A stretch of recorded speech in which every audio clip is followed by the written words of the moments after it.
How's it going, everybody? Splatmacastic here, and today, of course, we're doing another creepypasta because it is the month of October, the month of Halloween, and yeah, we're doing another creepypasta because we have done like 2 or 3 already, and they're really getting a lot of attention, so that's really cool. And I actually want to do this particular creepypasta because it's one of my favorite of all time. It's actually one creepypasta out of like a whole series of creepypastas that this guy made into a book, and it was just amazing.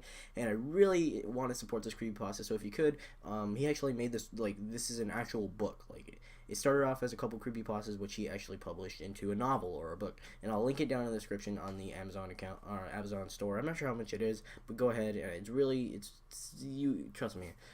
He said there's extra stuff in the book that isn't in the original creepypasta stories. But yeah, I'll be doing the full series. So I will be doing a creepypasta a day from that story, and of course you can tell by the title of the video. It's called the first creepypasta is called Footsteps. So yeah, I have all the links down in the description from the original creepypasta stories to the novel that he published. So I want to thank you guys for watching. Make sure to click like and comment down below if you haven't already. And subscribe if you haven't already either, because I'll be doing one every day. So love your faces and enjoy the video. Bye.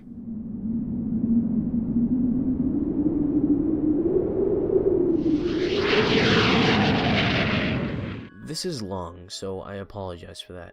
I never had to tell the story with enough detail to actually explain it all the way. But it's true, and it happened to me when I was about 6 years old. In a quiet room, if you press your ear against a pillow, you can hear your heartbeat. As a kid, the muffled rhythmic beat sounded like soft footsteps on a carpeted floor. So as a kid, almost every night, just as I was about to drift off to sleep, I would hear these footsteps and be ripped back to consciousness, terrified. For my entire childhood, I lived with my mother in a fairly nice neighborhood that was in a transitional phase. People of lower economic means were gradually moving in, and my mother and I were two of these people.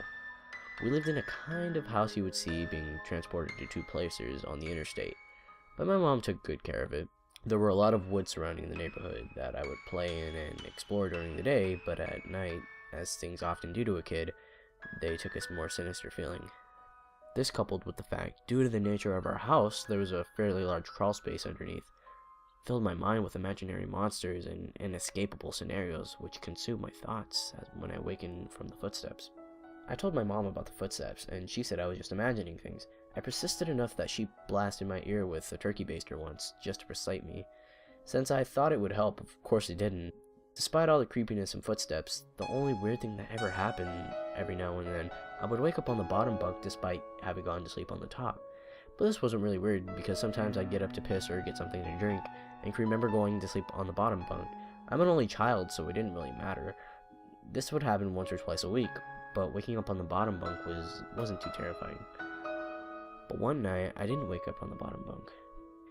I had heard the footsteps, but it was far too gone to be woken up by them. And when I was awoken, it wasn't because of the sound of the footsteps or a nightmare. It was because I was cold. Really cold. When I opened my eyes, I saw stars. I was in the woods. I sat up immediately and tried to figure out what was going on. I thought I was dreaming, but it didn't seem right, though neither did me being in the woods. There was a deflated pool right in front of me, one of those shaped like a shark. This only added a surreal feeling, but after a while it didn't seem like I was gonna wake up, because I wasn't asleep. I stood up to orient myself, but I didn't recognize these woods. I played in the woods by my house all the time, so I knew them really well. But if these weren't the same woods, how could I get out? I took a step, and I felt a shooting of pain in my foot, which knocked me back where I just had been laying. I stepped on a thorn. By the light of the moon, I could see that they were everywhere. I looked at my other foot, but it was fine. As a matter of fact, so was the rest of me. I didn't have another scratch on me, and wasn't even that dirty. I cried for a little, and then stood back up. I didn't know which way to go, so I just picked a direction. I resisted the urge to call out, since I wasn't sure if I wanted to be found, or who or what might be out there. I walked for what seemed like hours. I tried to walk in a straight line, and tried to course correct when I had to take detours, but I was a kid, and I was afraid. There weren't any howls or screams, but only once did I hear any noise that scared me. It sounded like a crying baby. I think now it was just a cat, and I panicked. I ran veering in different directions, trying to avoid thickened branches and collapsed trees. And I was paying close attention to where I stepped because at that point my feet were in pretty bad shape. I paid too much attention to where I was stepping and not enough to where those steps were leading, because not long after hearing the cry, I saw something that filled me with the kind of despair I haven't experienced since. It was the pool float. I was only 10 feet from where I had woken up, and there wasn't any type of magic or supernatural space bending. I was lost. Up until that moment, I thought more about getting out of those woods than how I got in. But being back caused my mind to swim. I wasn't even sure that these were my woods. I was just hoping that they were. Had I run in a huge circle around that spot? Or did I just turn around and start making my way back? How was I going to get out?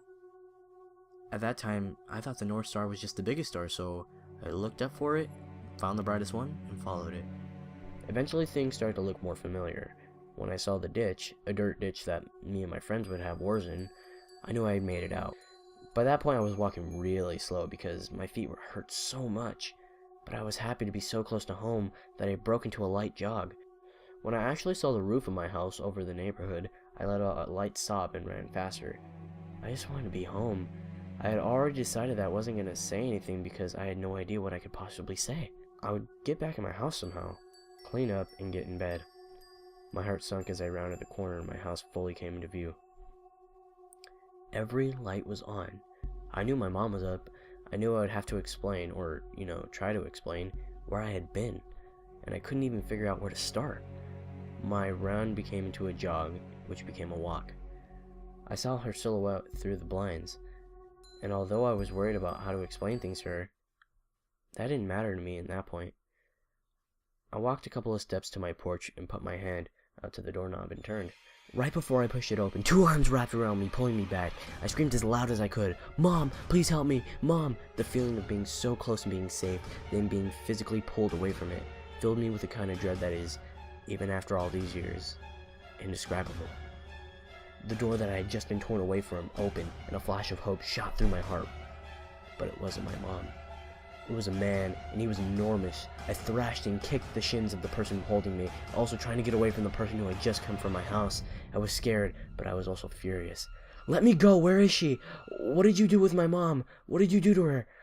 As my throat stung from the screaming, and I was drawing in another breath, I became aware of a sound that had been present for longer than I had perceived it. "Honey, please calm down. I've got you now." It sounded like my mom. The arms around me loosened and sat me down. And as the man approaching me blocked out the porch light with his head, I noticed his clothes. He was a cop. I turned to face the voice behind me, and I saw that it really was my mom. Everything was okay. I began to cry, and the 3 of us went inside. "I'm so glad you're home, sweetie. I was worried I'd never see you again." By that point, she was crying too. I'm sorry. I don't know what happened. I just wanted to come home. I'm sorry." "It's okay. Just don't ever do it again. I'm not sure if me or my shins could take it." A little laughter broke between my sobs, and I smiled a bit. "Well, I'm sorry for kicking you, but why did you have to grab me like that?" I was afraid you would run away again." I was confused. What do you mean?" "We found your note on the pillow," she said, and pointed to the piece of paper that the police officer was sliding across the table. I picked up the note and read it. It was a running away letter. It said I was unhappy and never wanted to see her or any of my friends again. The police officer exchanged a few words with my mother on the porch while I stared at the letter. I don't remember writing a letter. I didn't remember anything about this. But even if sometimes I went to the bathroom at night and didn't remember, or even if I had gone into the woods by myself, even if all that's true, the only thing I knew at this point was, this is not how you spell my name. And also, I didn't write this letter.